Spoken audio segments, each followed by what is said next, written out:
जरा पुलिस के लोग उनको नीचे उतारिए उनको। बिजली के तार हैं, आप क्या कर रहे हैं वहां? Please come down.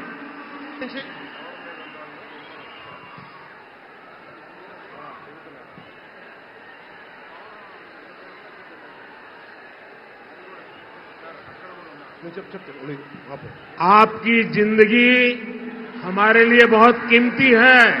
നമസ്കാരം. ആന്ധ്രാപ്രദേശിൽ പൊതുറാലിക്കിടെ മോദിയെ ഒരു നോക്ക് കാണാൻ ലൈറ്റ് ടവറിൽ കയറിയ പ്രവർത്തകരെയാണ് നമ്മൾ ദൃശ്യങ്ങളിൽ കണ്ടത്. അതേസമയം പ്രവർത്തകരോടുള്ള മോദിയുടെ പ്രതികരണമാണ് എടുത്തു പറയേണ്ട കാര്യം. നിങ്ങളുടെ ജീവൻ ഞങ്ങൾക്ക് വിലപ്പെട്ടതാണ്, ദയവായി ഇറങ്ങി വരൂ എന്നായിരുന്നു മോദി പ്രവർത്തകരെ സ്നേഹപൂർവ്വം ശാസിച്ചത്. ഇത് തീർച്ചയായും വേദിയിൽ നിലമറന്ന് പൊട്ടിത്തെറിക്കുന്ന പിണറായി വിജയനും പരിവാരങ്ങളും കണ്ടുപഠിക്കേണ്ട ഒരു കാഴ്ച തന്നെയാണ്. ഇതിന്റെ കൂടുതൽ ദൃശ്യങ്ങൾ നമുക്കൊന്ന് കാണാം. జేపీ వెంచర్స్ పేరు మీద ఆ బినామీలు ఎవరో తెలుసు. 5 మంది. पवन, जरा पुलिस के लोग उनको नीचे उतारिए उनको। बिजली के तार हैं, आप क्या कर रहे हैं वहां? Please come down.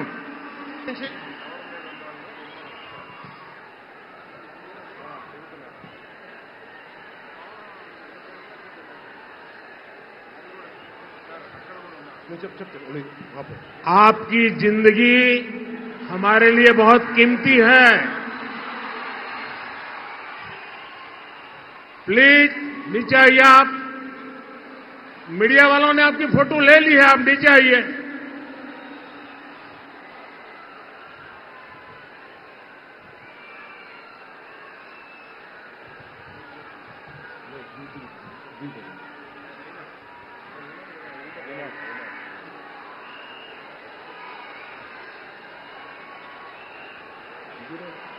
आप नीचे आइए, मेहरबान।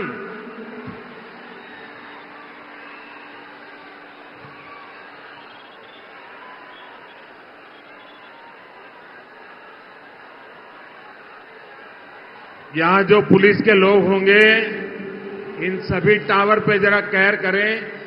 इसमें बिजली के तार हैं, अगर कुछ गलत हो गया तो हमारे लिए बहुत पीड़ादायक होगा. പവൻ കല്യാണിന്റെ ജനസേന പാർട്ടിയും ചന്ദ്രബാബു നായിഡുവിന്റെ TDP എന്നിവർക്കൊപ്പം നടത്തിയ മെഗാ റാലിക്ക് ശേഷം നടന്ന ഒരു പൊതുയോഗത്തിനിടെ JSP നേതാവ് പവൻ കല്യാൺ പ്രസംഗിക്കുന്നതിനിടയിലായിരുന്നു യുവാക്കൾ ടവറിലേക്ക് വലിഞ്ഞു കയറിയത്. സംഭവം ശ്രദ്ധയിൽപ്പെട്ടതും പ്രധാനമന്ത്രി നരേന്ദ്രമോദി ഉടൻ തന്നെ ഇടപെടൽ നടത്തി. യുവാക്കളോട് താഴെയിറങ്ങാൻ അഭ്യർത്ഥിച്ച അദ്ദേഹം നിങ്ങളുടെ ജീവൻ ഞങ്ങൾക്ക് ഏറെ വിലപ്പെട്ടതാണെന്നും പറഞ്ഞു. പോലീസുകാർ ആരെങ്കിലും അവരോട് താഴെയിറങ്ങാൻ പറയണം. നിങ്ങൾ എന്താണ് ചെയ്യുന്നത്? അവിടെ വൈദ്യുതി ലൈനുകളുണ്ട്, ദയവായി താഴെയിറങ്ങൂ എന്നായിരുന്നു മോദിയുടെ വാക്കുകൾ. എന്തായാലും ഇത് തീർച്ചയായും ഇപ്പോൾ സോഷ്യൽ മീഡിയയിൽ ശ്രദ്ധ നേടുകയും മറ്റു നേതാക്കളുമായി താരതമ്യം ചെയ്യുകയുമാണ്. വെബ് ഡെസ്ക് തത്തുമൈ ന്യൂസ്.